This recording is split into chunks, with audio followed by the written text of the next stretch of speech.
So all of that said, this morning we heard a fair amount about the crisis and the stirrings of resistance that have been coming up out of the crisis. And throughout the day, we've heard about the need for action, and we've started kind of digging into building the types of organization that are necessary and building, like how do we further the women's rights movement? How do we actually attack all of the racist tirades that happen in society today? So the idea of this session on the need for a revolutionary party is to really dig into what type of organizations are necessary for changing the world. I think we need a clear long-term plan. This is not just about what happens tomorrow. It's about what happens a year from now, 5 years from now, 10 years from now. And we need to be very clear on what those projects are and how we're going to build so that we're not just changing society in the short term, but so that we're actually getting to a point where capitalism is completely abolished and we move to a society that's much more rational and one that actually benefits the vast majority of humanity. So Todd Chretien, that awesome guy from Oakland, is here. He's a frequent contributor to Socialist Worker and the International Socialist Review, and has been an activist for many, many years. So with that, I'm pretty much just going to hand it over to Todd. Thank you very much, Andrea, and thanks, comrades and friends, for coming to sunny Portland on this beautiful Saturday afternoon. I want to begin. I don't know if people had a chance to see last week's Saturday Night Live, and in the spirit of the election psychosis that is happening now, did people see the skit about the remaining undecided voters in the United States? Yeah. You know, this election, they're going to put $2 billion into essentially trying to change something like 30,000 people's minds in Ohio. And the question is, who are these people in Ohio who have not yet made up their minds about the presidential election? And what are they waiting for? So Saturday Night Live did this very funny skit, and I won't go through the whole thing, but it starts off by saying, we are the undecided voters of America, and we have some serious questions before we're going to give our vote to a candidate. The first question is, when is the election anyway? The second question is, tell me the name of the candidates. And they go on and on. My favorite one was, I forget her name, but she looks into the camera earnestly and she says, are women allowed to vote in the presidential election? I have a follow-up question. Are men allowed to vote? Because if men aren't allowed to vote, I think that's just as bad as women not being able to vote. And they go on and on and on. So to answer some of these important questions, I actually called a friend, and surprisingly, he got right back to me. So I want to see, I hope that this works, and we'll see what he has to say. Okay, ready? We'll see if we can hear this, okay? So listen carefully.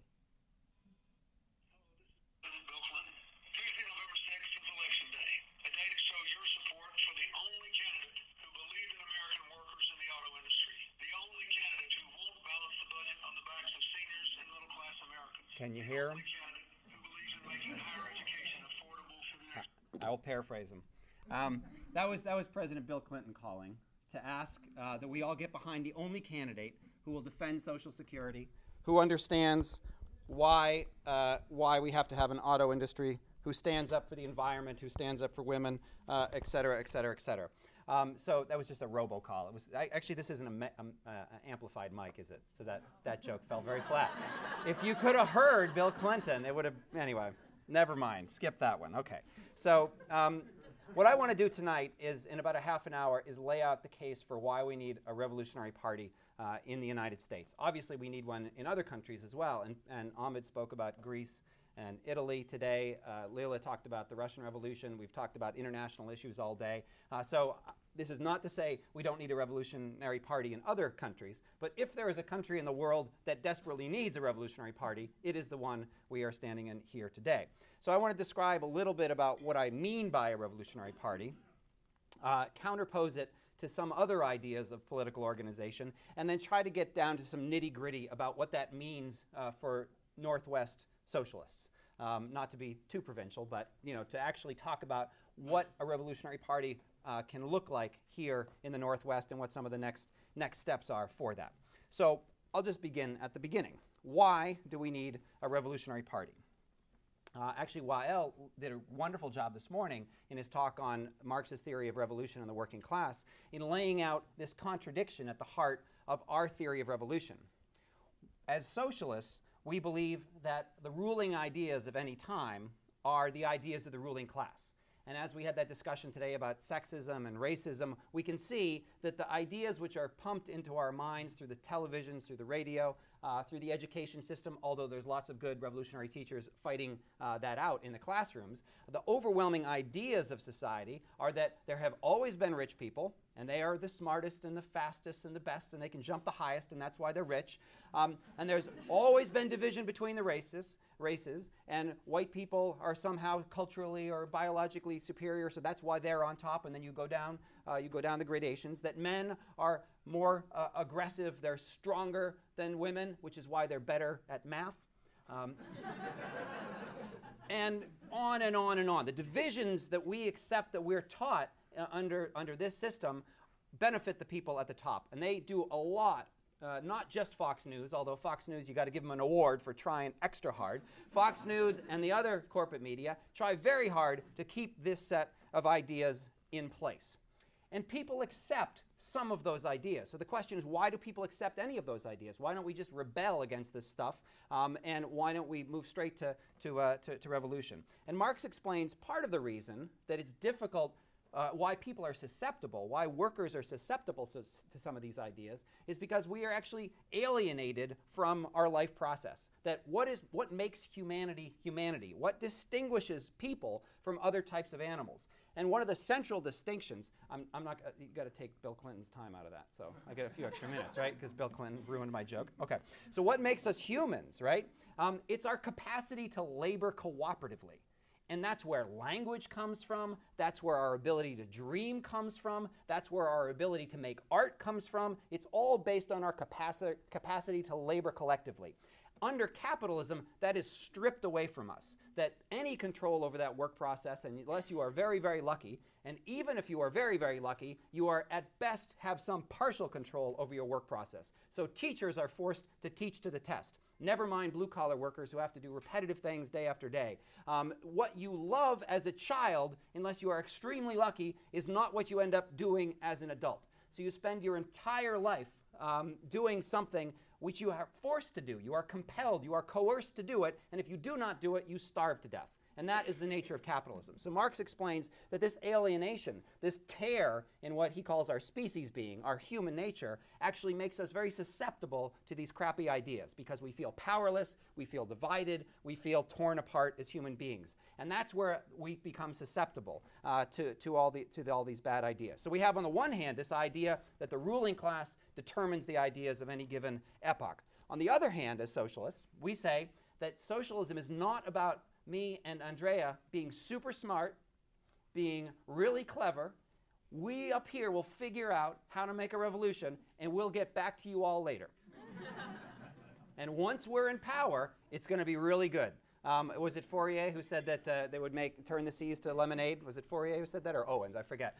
Owens said that, right. So the idea that you can basically do it on behalf of other people, that you can make the revolution for somebody else. Marx says, The only way to have a revolution under capitalism is for the millions and tens of millions of people and hundreds of millions of people around the world, from China to India to Africa to South America to the United States to Europe, is for the vast majority of people to participate in a revolutionary, emancipatory project. So on the one hand, we say people are dominated by these crappy ideas. On the other hand, we say that socialism is the self-emancipation of the working class. Now, I'm just ripping off Duncan Hallis in the form of this speech so far. It was a British socialist. But the problem that presents is that either ideas control people, and a lot of people will say this. Oh, the reason there's no movements, the reason there's no activism is the media is so strong, it just brainwashes people, and there's nothing we can do about it. Or we just have to passively wait for a rebellion to happen, and suddenly, all at once, everyone will realize that they've been snowed and they have to wake up and make a revolution. Between those two poles of paralysis or waiting indefinitely, that's where we situate the need for a revolutionary party. Now, what is a party? Anybody know what the root of the word party is?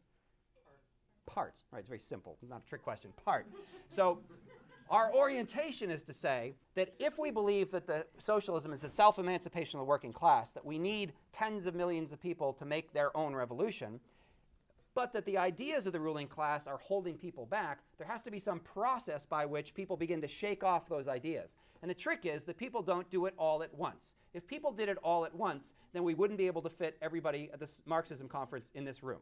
right? We'd have to have a much, much bigger auditorium. It would be the world's biggest auditorium. So people come to political consciousness at different rates for different reasons, in different times, at different ages, because of different issues. And so there is this uneven, what the Italian communist Antonio Gramsci called mixed consciousness or dual consciousness. That is that people often, there are some people who are in the Klan. There are people who are fascists. There are people who are dyed-in-the-wool, sexist, racist pigs, and you can't do much about them, right? And I don't think we should worry about them that much at this point unless we have to fight them.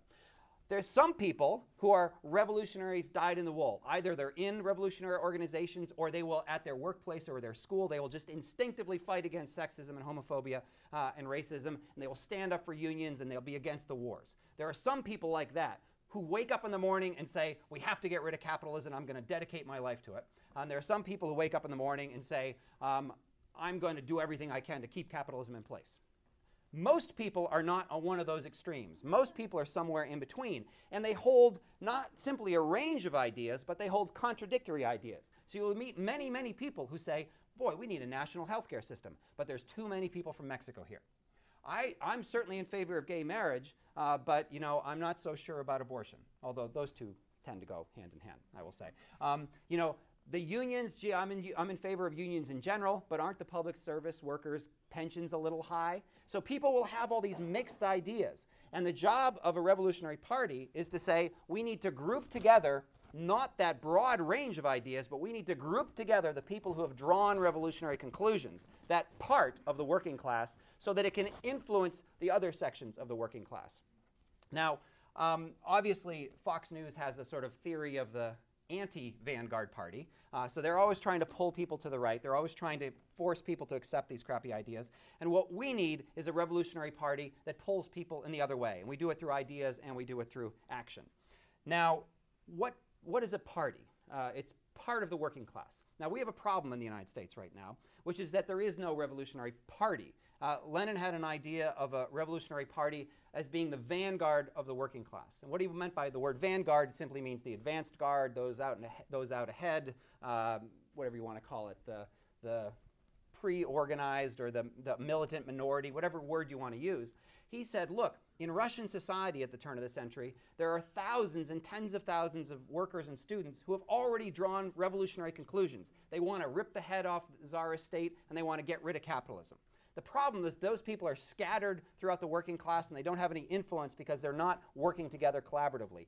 There is a vanguard out there. There is a leadership out there in the working class. We need to bring it together and coordinate it within a revolutionary party. So that was his argument about the Revolutionary Vanguard Party. The problem we have in the United States is that we don't yet have that social layer of hundreds of thousands or even tens of thousands of workers who have drawn socialist conclusions and are looking for the correct party to join.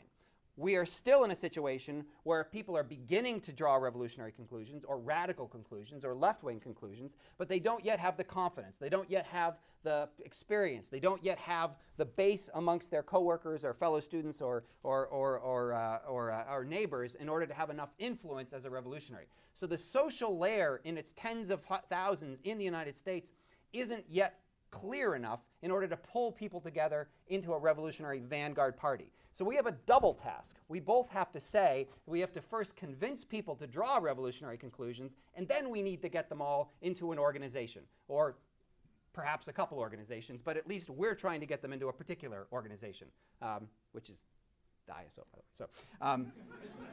So Lenin's argument is not, well, let's get a few intellectuals together, let's declare ourselves the vanguard party. Me and Andrea, we're so smart, we got it all figured out, we got the right slogan, 6 hours a day with no decrease in pay, and everyone will jump to it and we'll have a revolution because we got the right slogan and we got the right ideas. That's not a vanguard party. A vanguard party has to be tens of thousands of people rooted in their neighborhoods, fighting in the civil rights movements, in the women's movement, in the union movement, etc. We don't have that yet. So we have to look to the future to get that. What are some historical examples of something like this working? Well, I already referred to the most effective one, which was the Russian Revolution, and Leila did an excellent talk on it, so I obviously will not repeat her talk in the next 2 minutes. Suffice it to say that, and I'm not going to go through the case and prove it to you, I'm simply going to rely on Leila, and if you didn't get a chance to hear her talk to her afterwards, that the experience of the Russian Revolution demonstrates that a revolutionary vanguard party, that is a party composed of hundreds of thousands of workers, is a necessary component to that self-emancipation of the working class. That if you get to the point where millions of workers are saying, yes, now is the time to get rid of capitalism, you still need the coordination, the experience, and the leadership, not just to want to get rid of capitalism, but to have the effective revolutionary strategy to get rid of capitalism. And the secret to this whole problem is that the capitalists don't want to give up. If we pass a resolution, if we get 99%, let's say, just to throw out a number, of people in the United States to say, you know what, capitalism isn't working, never mind that. Let's just say the Bank of America isn't working, and we want to take all the money in the Bank of America and give it to the schools. And we've decided that these crazy sentencing laws are out of control, and we're gonna open the prison gates. We're gonna go through a series of reforms. You know what the ruling class is going to do? They're going to say no. You know, and if we fight them. If we fight them, we can win some reforms. But this is the problem with a strategy which says that you can reform capitalism. You can reform capitalism. You can force concessions out of capitalism. But at a certain point, after you've raised your wages, after you've won national health care, after you've begun to impose upon their profit motives, as women become more assertive, as gays and lesbians demand their rights, as we get rid of the border between the United States and Mexico, there comes somewhere in there where the capitalists say, some of them say, hey, wait a minute. You're trying to reform away capitalism. And if we give up much more, we're not going to be in power anymore. And what have they done traditionally when they get to that spot? They say, General Pinochet, Herr Hitler, we would like your services. That is, they would prefer fascist dictatorships, which ruin, you know, anything you want to talk about as being human. They would prefer that, or World War I, or World War II, or the threats of nuclear war between India and Pakistan, what the United States is threatening to do to Iran. We would rather have the destruction of the planet than to do anything about global warming. So these people are tied into this system, and they will not give it up without a fight. So the experience of the Russian Revolution is simply to say that even if you get the 99% to pass a resolution or to go out and demonstrate, you still have to take apart the state structures and the military structures of this system, or they will use it against you. And a strategy which says we can reform capitalism out of existence has time and time again shown that you can make reforms, but there comes a day where they say no more and they push back. And if at that point you are not willing and capable of defeating their assault on you, then they win and you go to prison camps or worse. And so that's sort of the fate of that's why these things matter. Now that's history. That's the Russian Revolution, right? What's happening in the world today? Ahmed spoke about Egypt and Greece. Look at what's happening in South Africa today. Look at what is happening around the world. There are massive struggles going on, which actually dwarf anything. I mean, I'll talk about Occupy in a bit. Occupy was absolutely wonderful, but if you compare that to the miners' strike in South Africa now, if you compare that to the struggle in Tahrir Square, if you compare that to I think we're up to 19 general strikes now in Greece, I think what did Syriza lost by 1.5% in the election in June. A radical government almost coming to power. You look at the biggest, I think it was the biggest strike in human history about a year ago in India. Something like 15 million textile workers went out on strike. You compare that to Occupy, which I'll talk about in a bit, and you can simply say in other places in the world, the level of social struggle is very, very high. Not high enough to have a revolution. The comrades in Greece will say, we haven't even been able to stop the austerity. We've had 19 general strikes. We surround Parliament. We're always throwing stuff at it. You know, and we are on the knife edge. But you know what they've done? They have rolled through with the austerity. They are turning the police forces over to a fascist organization. And the chancellor in Berlin says, more, more, more. We will break you. We will not let you be an example to the rest of the European working class to stand up for itself. We will break you. And so even in Greece, probably the best organized working class in the world at this point, they haven't been able to win. What do they need in Greece? They need a revolutionary party. They need a revolutionary party of tens of thousands of people who are learning the lessons and grouping themselves together for a coming battle. So it's obvious what they need in Greece, I think, although it's not always obvious. So people in Greece will debate this, but I think from afar, it's obvious. Same situation in Egypt. Although it's less clearly organized in terms of working class politics. And I'll just say something about South Africa. Steve and Helen gave a talk on sorry? Michelle Farber gave a talk today on South Africa. And one of the stunning things about that struggle, for people who are a little bit younger, the anti-apartheid struggle is often talked about now in schools as if it's sort of like the American Civil Rights struggle. Rosa Parks and Martin Luther King, they had some marches, and then people said, golly, they deserve their rights. And we got a national holiday and a stamp. And the same way it's talked about South Africa. Nelson Mandela and Desmond Tutu, they stood up and they said, we're not going to take it anymore. And Nelson Mandela stoically sat in prison for, was it 27 years? And then they had some marches and apartheid fell apart and they had multiracial elections. The reality is that the way they got multiracial elections in South Africa was a series of massive strikes and battles in the townships. In 1993, I think it was, the co-leader of the South African Communist Party, a guy named Chretien, was murdered in his driveway by white fascists. That provoked a near general strike and the execution of a bunch of fascists who tried to put down a township rebellion. That is what finally convinced the South African ruling class that they had to give power to Nelson Mandela. It was fear. Now, there's a situation where you need a revolutionary party. And in fact, they had a revolutionary party. The revolutionary party, unfortunately, in the South African situation, made the decision to say, now is not the time to try to get rid of capitalism. Now is the time to simply push for multiracial democracy. And in the future, we can talk about getting rid of capitalism. The price of that decision, whether or not they could have won, it's an open question. There's lots of debate to have about that.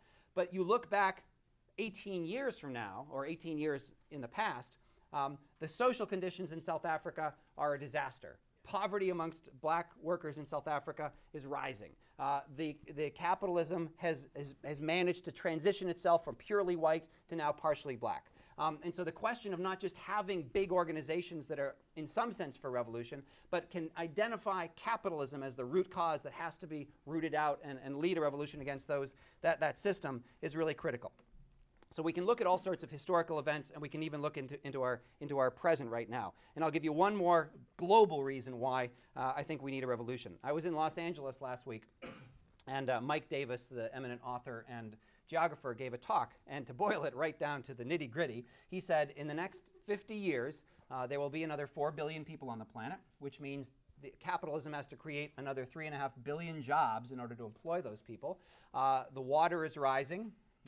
We can see that in New York now. Global warming is no longer a theory. It is a fact. It's probably too late to do anything about it, a whole series of technical reasons. And finally, that impact on agriculture will mean that the Green Revolution, which has sustained the population for the last 50 years, will now go into crisis. And so his essential argument is in the next 50 years, capitalism is incapable of dealing with this tripartite crisis of jobs, of food, and of global warming. And I think we can see that clearly globally, but we can even see it in Manhattan and Hoboken as we speak. So if that is what's coming down the pike, and that's what all the scientists say, I mean, it's no longer really a serious argument, that this is coming down the pike, the seas are rising, the ice caps are melting, and the air is getting hotter, that is the future.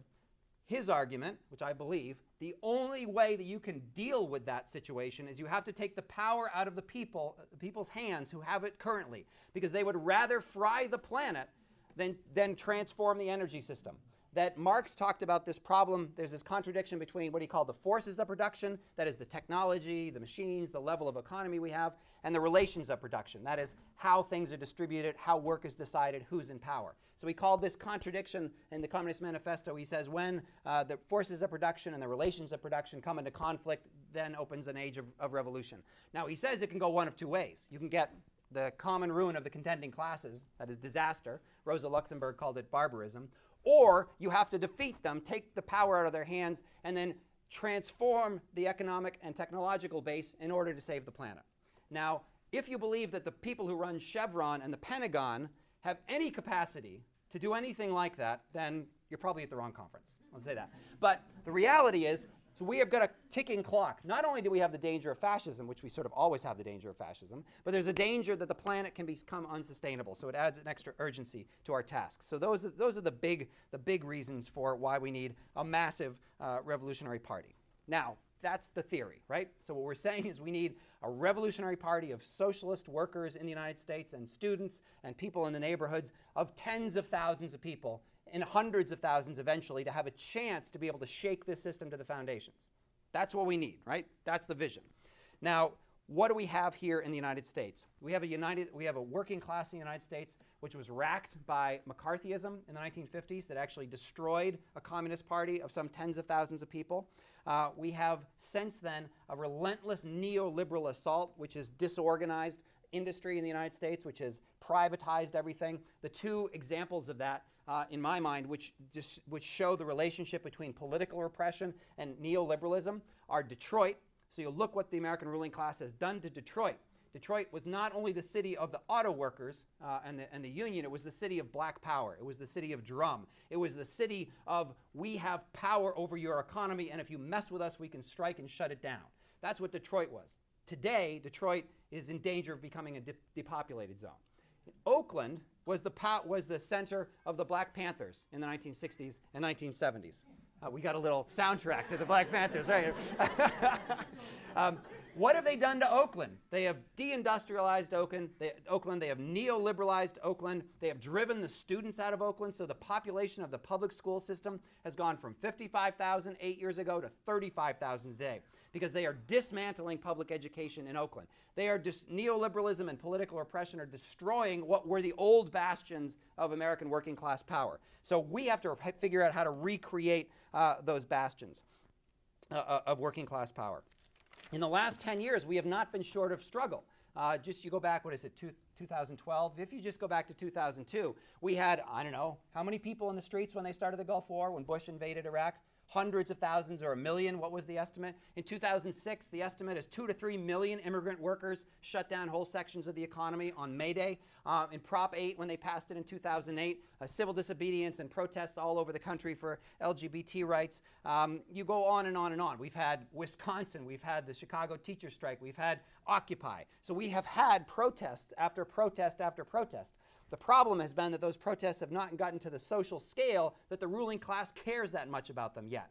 And so when people draw the lesson, they'll often say, oh, you know, protests don't work anymore. Like, yeah, maybe it worked in the Vietnam War, but it doesn't work anymore. The reason the protests haven't worked, the reason the strikes haven't worked, the reason the occupations haven't worked is because there haven't been enough of them. They haven't been big enough. They haven't been well enough coordinated. So if we want to shake this system to the foundation, we have to at least begin by reproducing what they have in Greece, which we've already talked about isn't enough, right? So we got to raise our sights about what is necessary to challenge capitalism in the United States. Now, what has been retarding that process of mass protest? Number one is you got to say repression.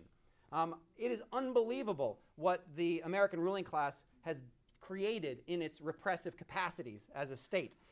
In State and Revolution, Lenin is quoting Marx from the Critique of the Gotha program, and Marx. No, actually, this is in the class struggle in France, and he's talking about the revolution in 1848. And what Marx says is, in each successive class struggle, the ruling class gets better and better at what he calls tuning up its state. They get better at repression. They get more fine-tuned, both in a sense of being brutal and a sense of co-opting and dividing and ruling, infiltration, etc. They've had 150 years of practice since then.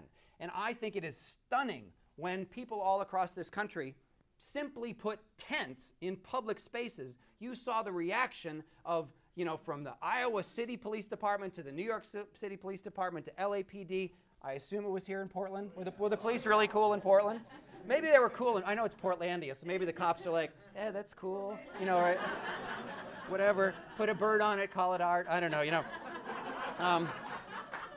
So, now I'm not, okay. So the police, and not only did they react the same, they had the same equipment, right? They had the turtle suits, they had the beanbag guns, they had the tear gas. They now are deploying these sonic things. I'm not sure what they're called. They blow out your eardrums. And they got on the phone, and they had conference calls, and they had plans, and they have all this sharing between the federal government and the local police departments. They are fine-tuned. Now, how did they get that tuned-up machine?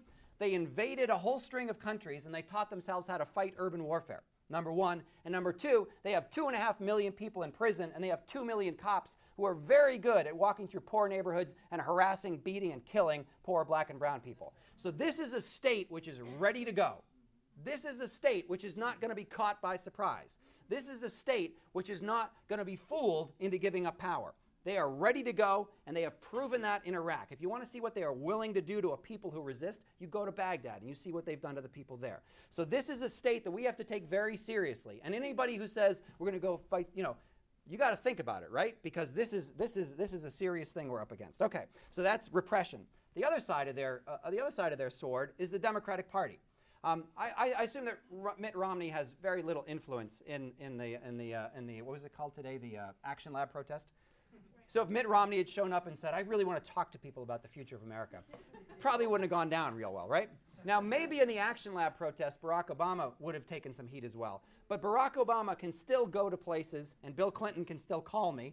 And the Democratic Party are the people who can draw in the unions. In California, where I come from, these 2 ballot propositions, the California unions have spent $100 million backing up Jerry Brown's ballot propositions, who's the Democratic governor of the state. My guess is they probably spent $250 million on elections this cycle. So that puts the source fund drive in perspective, right? So the Democrats are the party that demobilize, they co-opt, they promise one thing, they do another. As somebody said, well, I'll leave that aside. So that's the Democratic Party is the political mechanism that it's not even either or. It's not like it's repression or the Democratic Party. In Oakland, where I come from, the mayor, Jean Kwan, is a Democrat, actually quite liberal Democrat, was my city councilwoman, used to come to the neighborhood and plant trees.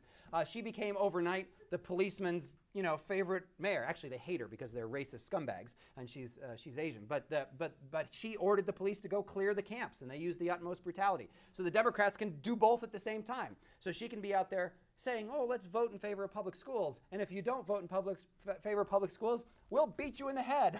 Which would you rather have? So this is the problem of the Democratic Party. And then there's the weaknesses of the American left for the reasons that I've explained. Just refer back.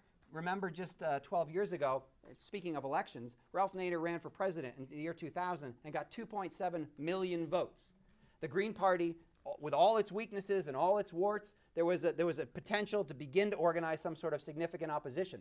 What did the Democratic Party do? They turned their fire on the Green Party, and they systematically broke it apart and destroyed it. So Jill Stein is running today, and if people want to cast a protest vote, I think that's a good thing. But as a national organization, as a capacity to actually confront the Democratic Party, the Democrats destroyed the Green Party, both by lawsuits and intimidation and harassment, but also by co-opting a whole section of the Green Party leadership back into the Democratic Party. So if you want to talk about the Populist Party and the Communist Party, go through what they've done year after year after year. And we, as a revolutionary left, have to learn those lessons. Okay, so that's where we are today.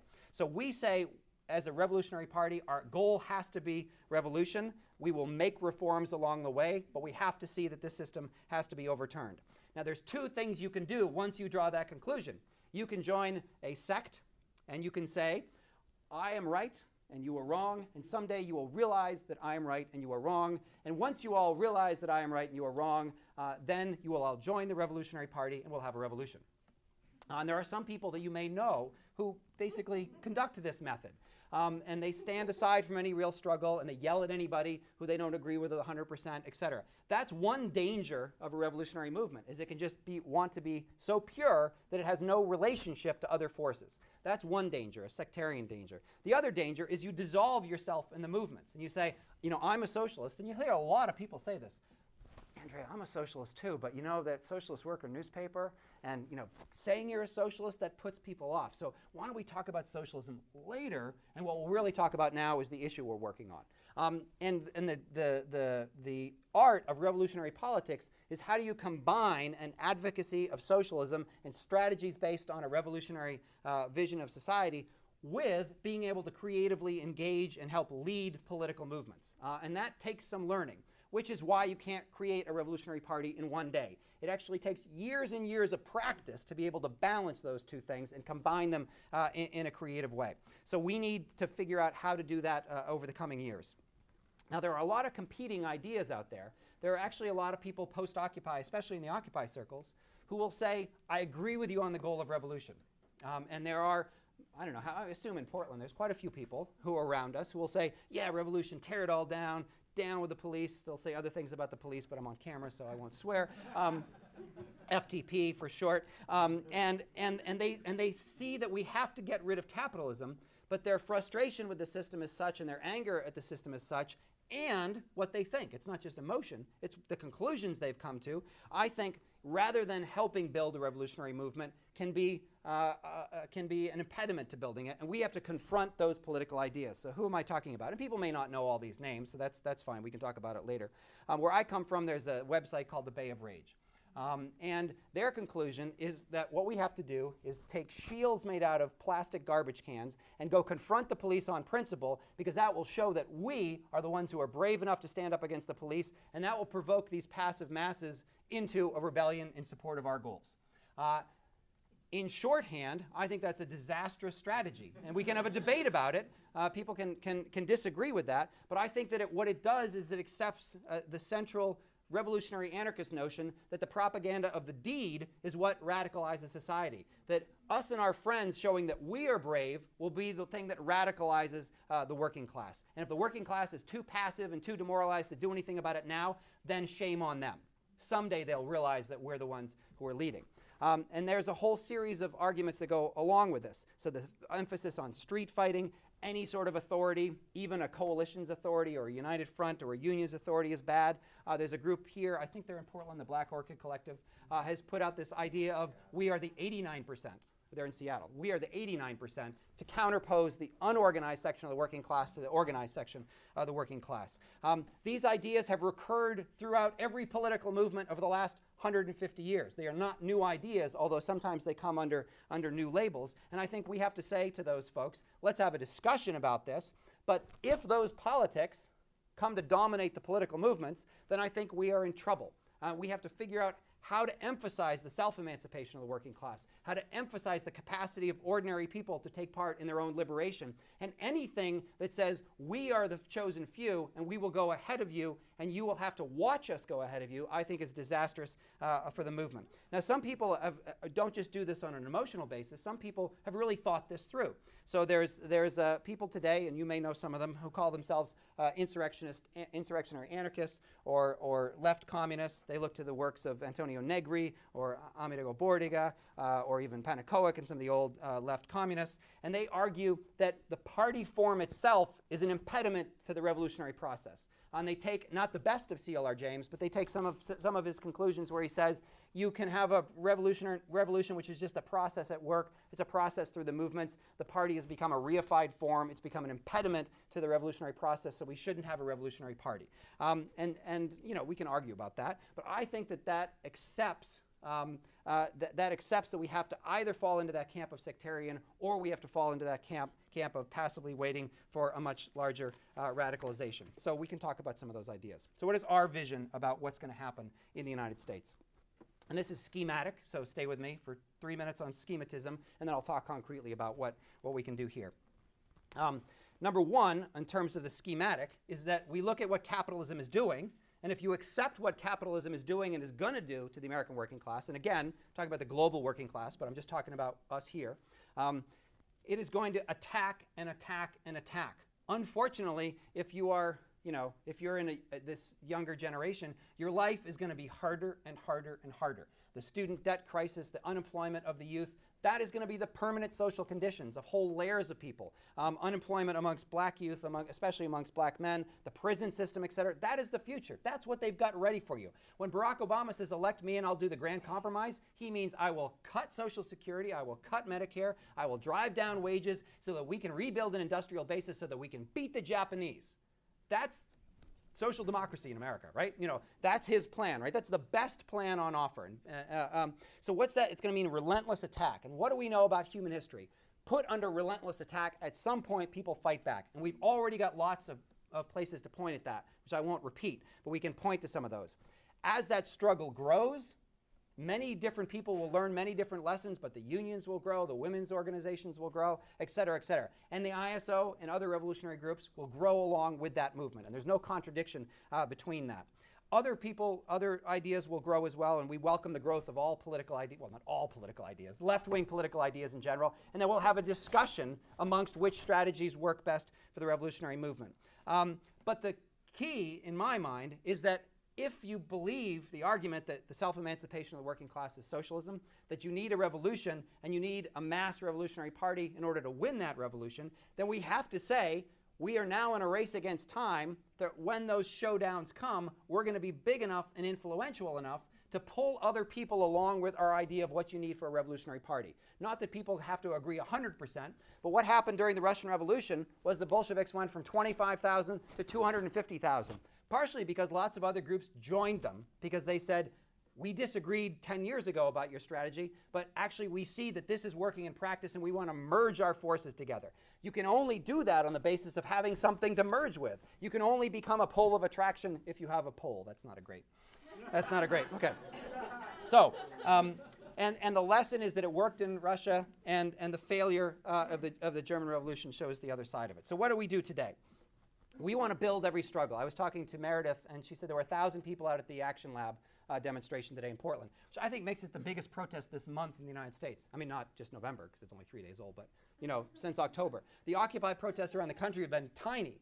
So Portland, well done. That's the biggest protest we've had. That's very good. That's a good sign. We want to build those protests. We want a student movement. We want to build the fight against police brutality, as comrades are doing all over the country, et cetera, et cetera. We want to build all these struggles. And at the same time, we want to convince people to join the ISO, to become part of this self-conscious revolutionary project, which doesn't say to you, join now and we'll have the revolution next week. But, I think this is a decent time frame. Join the Revolutionary Party now so that we can prepare for a generation or two of struggles for the life and death of the planet. And that's what you have, thankfully, some time to prepare for. Because if it came down to it now, we're not ready. We are not ready if it's the life and death of the planet at this moment. So thankfully, we've got 10 or 20 or 30 years of battles ahead of us in which we can figure out how to actually destroy this, take this system down. We need tens of thousands of people who are able to do that. We don't have that now. We have hundreds or 1,000 people, something like that. We need to figure out how to get to the next step. The next step is not 100,000 people. The next step is how do we get 2,000 or 3,000 people who join this project, who begin to learn the lessons, who begin to coordinate with each other, gain the experience, trust each other, build relationships outside the ISO, build alliances, have a reputation as people you can count on, people who will argue with you, but people you can count on when the going gets tough. We need, if we're going to get to the 100,000, we first need to get to the 2,000 or 3,000. What does that mean for the Northwest? If you think through, for the people who are active here, what do it mean to have districts in Portland and Seattle of 50 or 100 people? Everybody who's frustrated with we can't do enough now, like we had to kind of choose between putting a lot of emphasis on the conference today or a lot of emphasis on the Action Lab or a lot of emphasis on name your 50 things. What can you do with 50 people? Now 50 people is not a revolution, right? Short of a revolution. Hope that's clear, right? That's short of a revolution. But with 50 people who are building a cadre, who are clear about what they're fighting for, who are learning, who are experienced, who are acting as a cohesive unit, with 50 people in cities like cities in Portland and here in Portland, there in Seattle, you can do quite a lot. And that gets you to the next level, so if the wave comes, you can jump ahead. If you stick at the level you're at now, you can get to the next level on that wave, but you're going to be 1 or 2 or 3 orders behind. And so that's really the race against time. And the ratio between people who are experienced and can train new people and the struggle is it's in flux, right? It's not always the same, but there is a ratio between experience and the amount of new people you can train. So that's sort of the race against time we're in here. And I'll end by saying this. If you think back to what is happening in Greece, all of the comrades in Greece and Egypt will tell you that when the shit hit the fan, we wished we were bigger. Even if we were twice as big when the revolution started, we could have had a lot more influence. Even if we were twice as big, we could have won a lot more people to a perspective about how to fight the fascists in Greece. We could have won a lot more people to the perspective of don't trust the military, don't trust the political forces that will stop the Egyptian revolution. We have to train a generation of leaders. We have to become more sophisticated in terms of how do we build trade unions. We have to have knowledge about all the trade unions in the Northwest. We have to have knowledge about all the campuses, all the different struggles. you all have to have the experience of becoming leaders in your own right, of becoming activists. And not only action, we need to become an intellectual force in the Northwest so that we can contend with all these ideas, that we can argue with people, not just in action, but also take on the ideas about how are we going to save the planet? How are we going to fight back against racism? How are we going to fight back against sexism? Somebody raised, it was Megan raised a very good question about how are we going to build a women's rights movement in Portland. There's a connection to that, which is how do we convince people that you can build a women's rights movement, that you can get rid of sexism, because it's less likely you'll join an anti-sexist movement if you don't think you can actually get rid of sexism. So the ideas about all the things that, who did the talk? It was Elizabeth did a wonderful talk on the roots of sexism and how to fight it. Those ideas are not an optional extra to the struggle. They are what makes you strong in the struggle. And so becoming an intellectual force is just as important as anything else we do. So I think that that's the goal we've set for ourselves. I think this was an exceptionally good conference today. Really happy to see all the new people. And I want to thank the comrades for all the hard work they put in to build this conference, especially those who drove all the way from Spokane, and for people who came from Seattle and drove in, that these conferences really can play a role. Of course, we're out in the streets most of the time, but a conference like this can begin to help you get to that next order of magnitude. And that's really, for what I can see in this conference, the real potential. So I just want to thank everybody for coming, and I look forward to talking to people afterwards.